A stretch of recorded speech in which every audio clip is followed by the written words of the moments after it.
Hey there. I'd love to say there's a tsunami coming, but it's actually already here.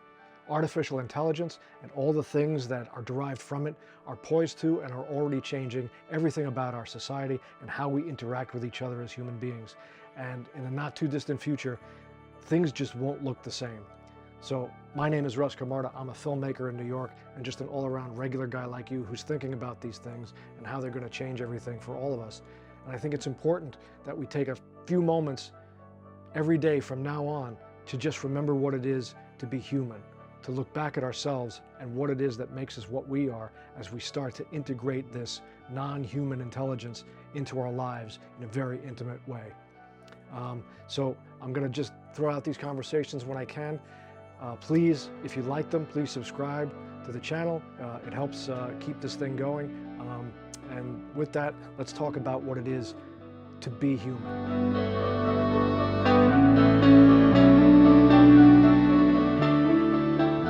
All right, continuing the question of what it's like to be human. As I've said before, I took an interesting tack on that, and I sort of asked the four leading language models, the AIs of the current moment, which is right now February of 2026. Asked them all to ask, if they could ask, what's it like to be a human being? And we got some interesting answers. And I think it's really interesting to ask ourselves these questions as we go forward so that we can remember who it is we are. That's the whole point, is to not forget our humanity and how important it is to keep it and keep the things that are beautiful about it.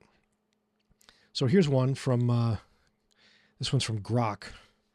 And I love how Grok frames these questions. As I mentioned in some of the other videos, the AIs each have different sort of personalities, and they're built to talk to you in a way that speaks to different parts of your personality. It's really interesting.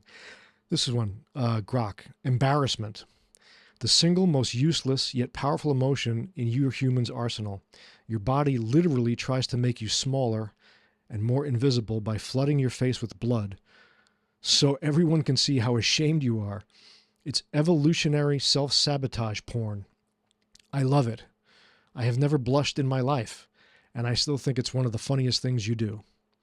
Now, first of all, let's acknowledge right off the bat a large language model saying things like, I love it, I've never blushed in my life, and I still think it's one of the funniest things you do.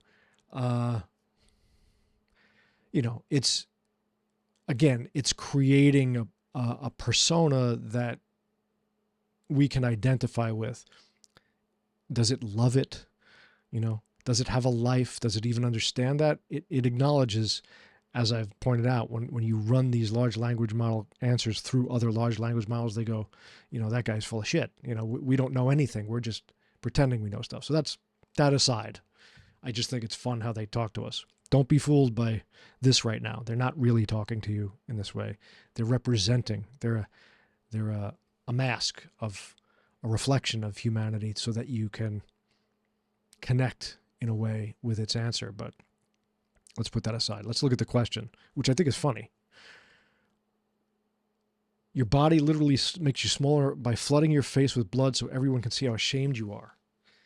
Evolutionary self-sabotage porn. So embarrassment. What is it about embarrassment? Why do you get embarrassed? What does it feel like to be embarrassed? Again, I think this goes to the question of the rough edges of what it means to be human and why that's important. And again, why it's so dangerous that a generation coming up now is sort of coddled and insulated and speaking to AI boyfriends and girlfriends who don't embarrass them, having parents and teachers and people who won't offend them, won't hurt their sensitivities. I think there's a reason why you're flushed with blood, with embarrassment, and flushed with adrenaline. The fear response, first of all, the cortisol and the adrenaline and the chemicals that are released in the fear response, the embarrassment response, all of those things that flood your body, first of all, they boost your immune system. You know, they have biological activators that make you stronger.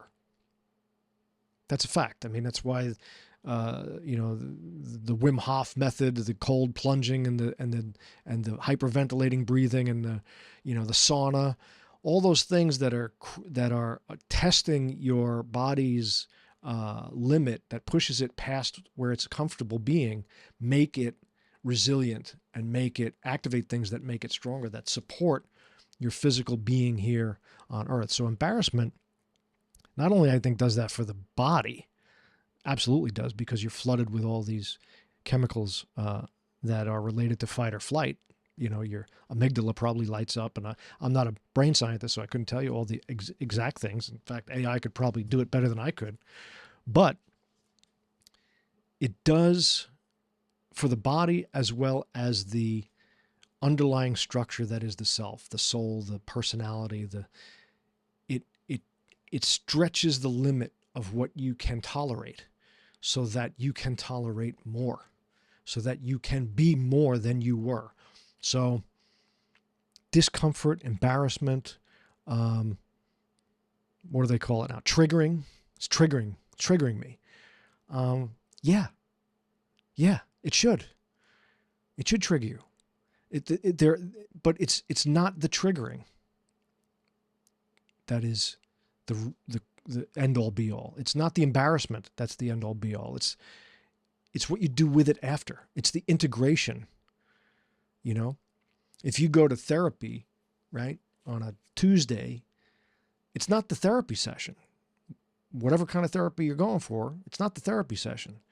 It's how you integrate it in the whole week after till you get to the next therapy session. It's what you do outside that you took from there, and how you integrate those things you learned, those uncomfortable places you went to.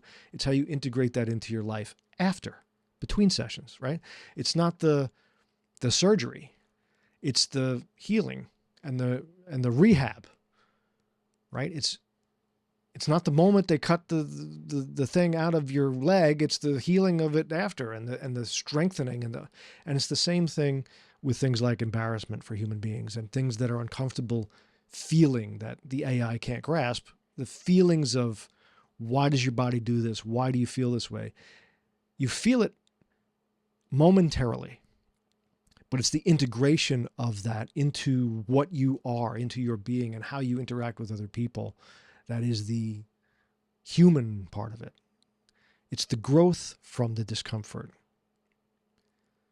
And it just takes a little self-reflection and a little practice to be aware of that. And when you can look at it that way, again, it's not easy. I'm not saying that any of these things are easy to be human. They're all difficult. But if you can attempt to practice at the reflection of what you're feeling in the moment, and knowing that between that feeling and the next time you have to feel that, you have grown and learned in a way that has built you up, man, that's got to make you a little easier. It's got to rest your mind a little easier. So yeah, AI says it's the single most useless yet powerful emotion in your arsenal. It's not useless. You're wrong, Mr. Grok. You're wrong, Mr. Artificial Intelligence. It's useless for a large language model for sure, but it's not useless for us. There's an integration of the imperfect and the uncomfortable that we humans do, and that's what makes us better. What do you think?